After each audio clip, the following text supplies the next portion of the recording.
Bien, pasaríamos entonces a la segunda parte de nuestra sesión. Para ello me permitiré brevemente leer el currículum del ingeniero López. El ingeniero Ulises López Arce, director de Energía de la Asociación Nacional de la Industria Química, es ingeniero químico de la Universidad Tecnológica de México, UNITEC. Tiene diplomado en Derecho de Energía por la Escuela Libre de Derecho, tiene maestría en Ingeniería en Energía por el Centro de Investigación en Energía de la UNAM y se encuentra actualmente cursando el doctorado en Ingeniería en Energía en el Instituto de Energías Renovables de la UNAM. Bienvenido, ingeniero López, si es tan amable.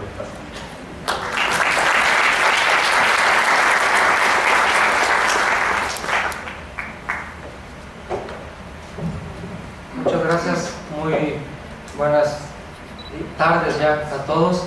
Lo que no mencionó Andrés es que durante mi estancia en la Universidad Tecnológica de México, Andrés era el rector de la universidad. Andrés, muchas gracias. Y bueno, pues eso... Nadie es perfecto. Entonces eso le faltó comentar a Andrés. Lo que yo voy a comentar a lo largo de estos 20 minutos es por qué como industria química nosotros consideramos el beneficio de la reforma energética.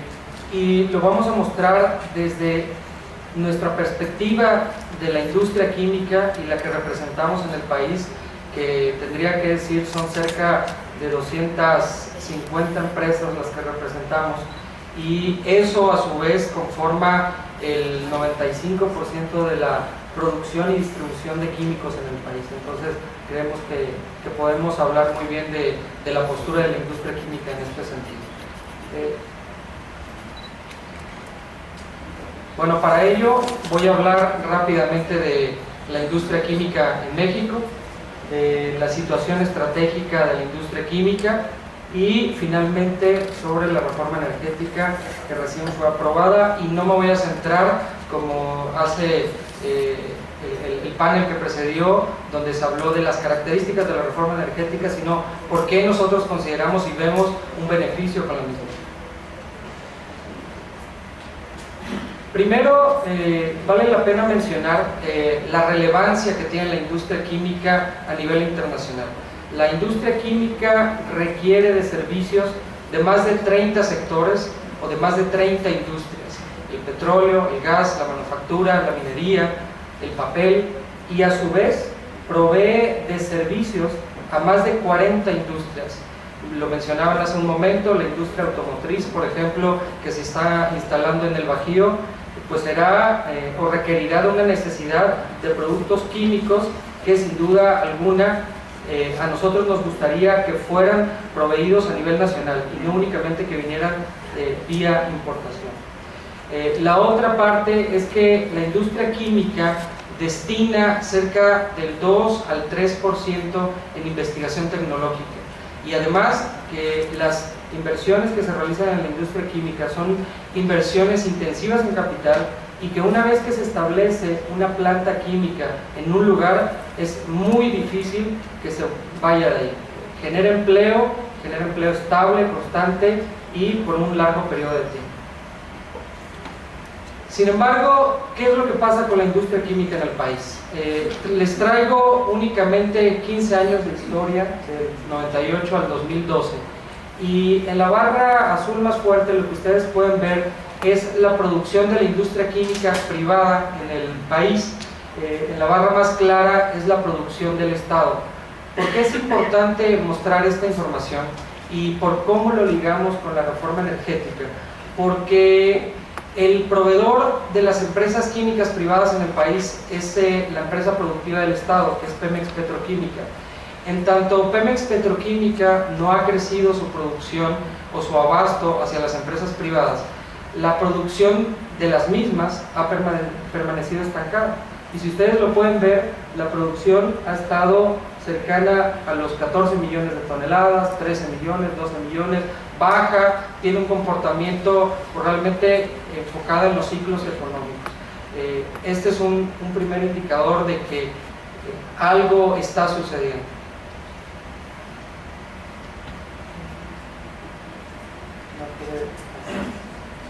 Sin embargo, eso no es lo más triste de todo.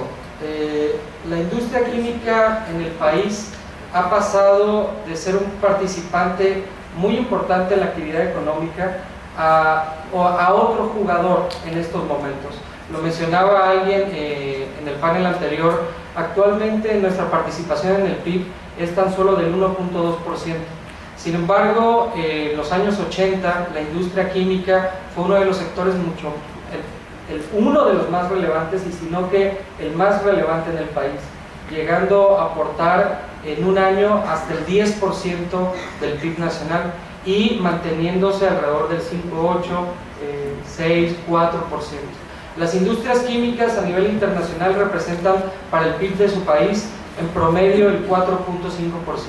De ahí nuestra necesidad, y de ahí realmente la necesidad de hacer crecer una industria clave como esta.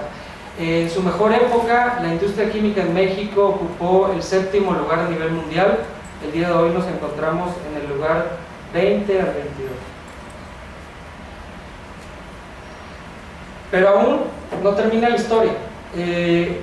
A pesar de que nuestra producción ha permanecido estancada, a pesar de que nuestra participación en el PIB ha venido decayendo, la demanda de productos químicos ha crecido, y ha crecido enormemente a tasas mucho mayores a las del PIB.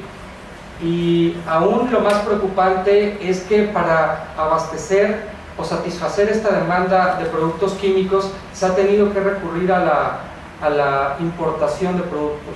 Alguien lo mencionaba también en la plática anterior, hablaba de su experiencia en Celanese. Celanese fue una de las industrias químicas más relevantes a nivel nacional, y hoy tristemente vemos cómo Celanese ha disminuido su participación en el mercado. Desde luego han existido fuerzas en el mercado que permitan que nazcan nuevas empresas, que existan cohesiones entre empresas, pero lo que queremos ver es no desaparecer empresas, o no que empresas se vean más chicas, sino que sean más grandes, y que tenemos una brecha muy importante para la reducción de las importaciones. La demanda es alta de productos químicos en el país y cada vez se abastece más de la importación.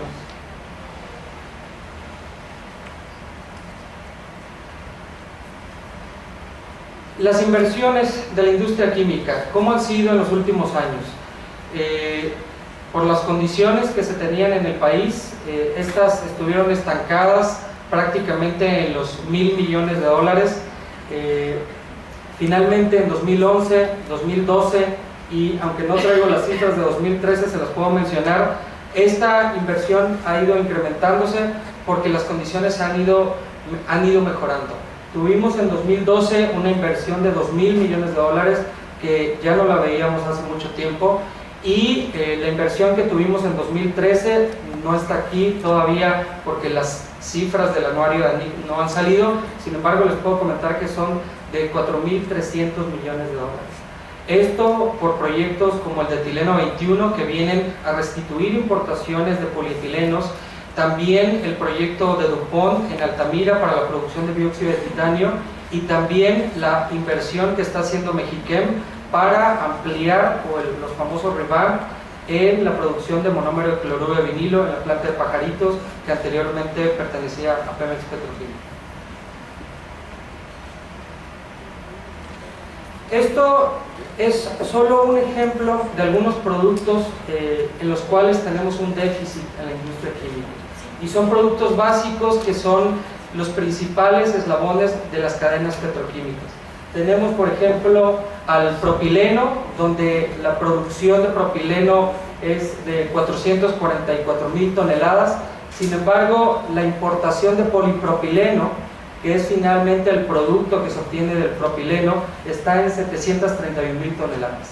En tanto la empresa, o anteriormente porque la legislación del Estado no lo permitía, hubiera participación en aquellos que se consideran como petroquímicos básicos, pues desafortunadamente la transformación se iba a dar hacia la proveeduría del Estado.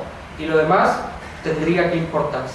Y esto lo pueden ver en toda esta gama de productos que pongo aquí, que son precursores de otras industrias. En la industria de fertilizantes, por ejemplo, tenemos la producción de amoníaco, pero vean la importación de urea, por ejemplo. Entonces, tenemos muchos ejemplos y por ahí empieza a estar nuestra fotografía de por qué es necesario contar con condiciones distintas para que esta industria crezca y se vuelva un motor de desarrollo nacional. Vamos a ver qué pasa.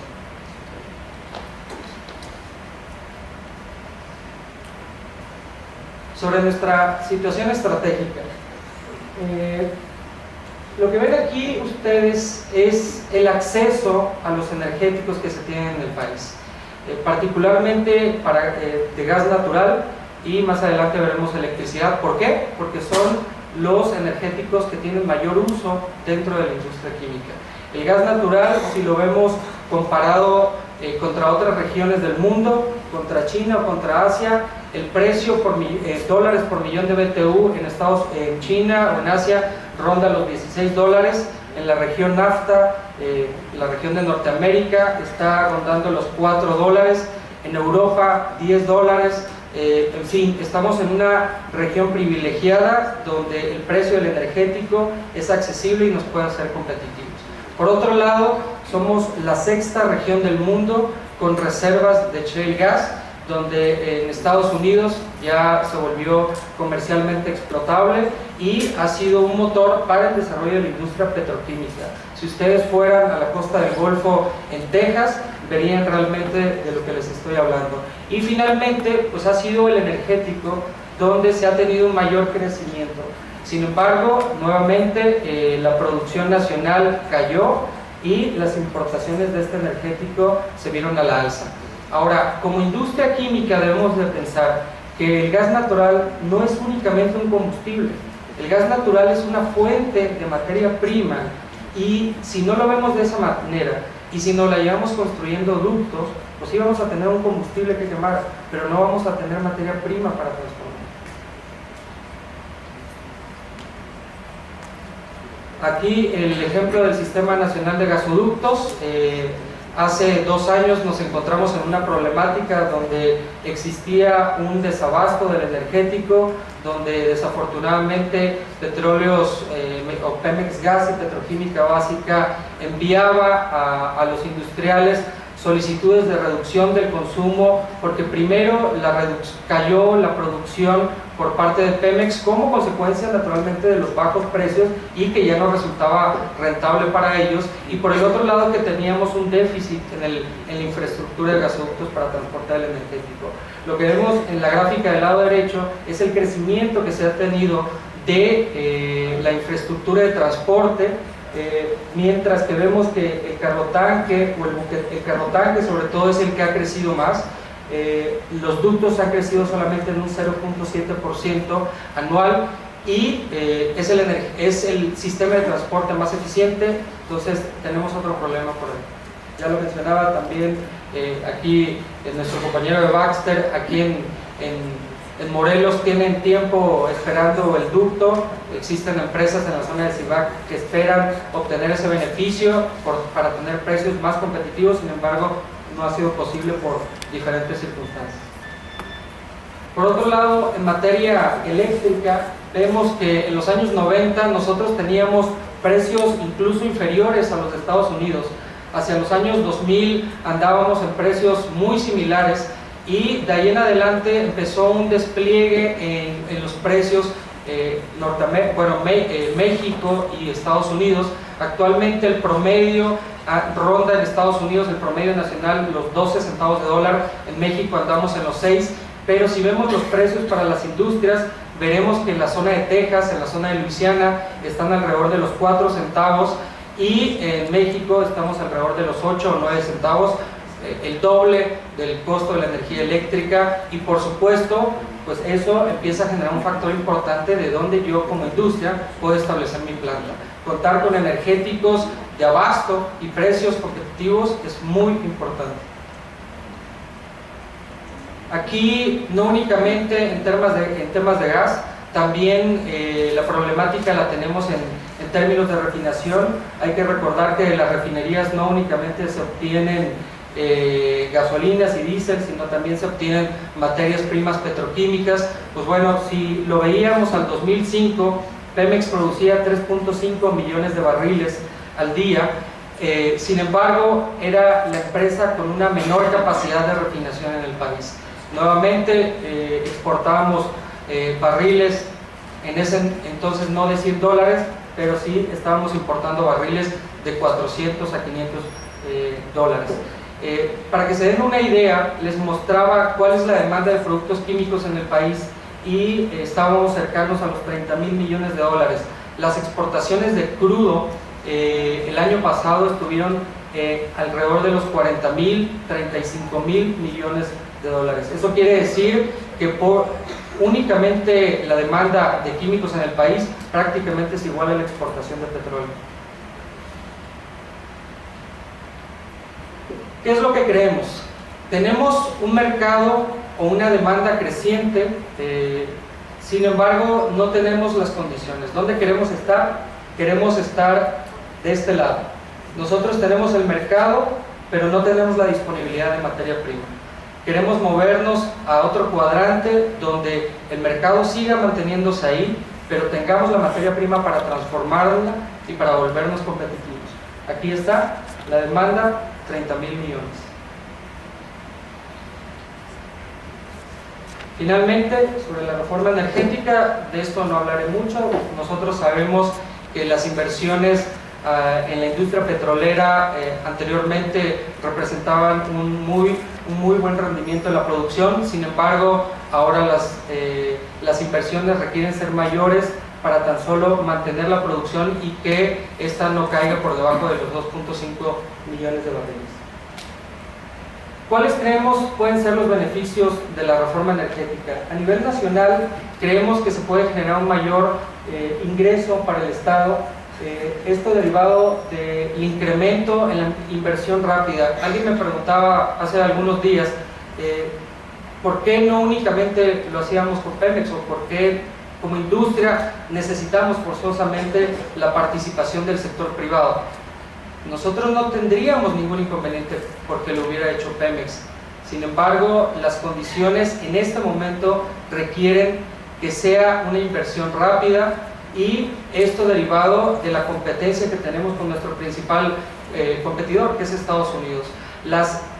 Lo acabo de decir hace un momento, una vez que se instalan las industrias en un país, estas van a permanecer ahí por mucho tiempo. Si se instala una planta de etileno en Houston, difícilmente se justifica otra planta en Estados Unidos, porque resulta más conveniente para el inversionista importar esa producción de polietileno a México que poner otra planta en México.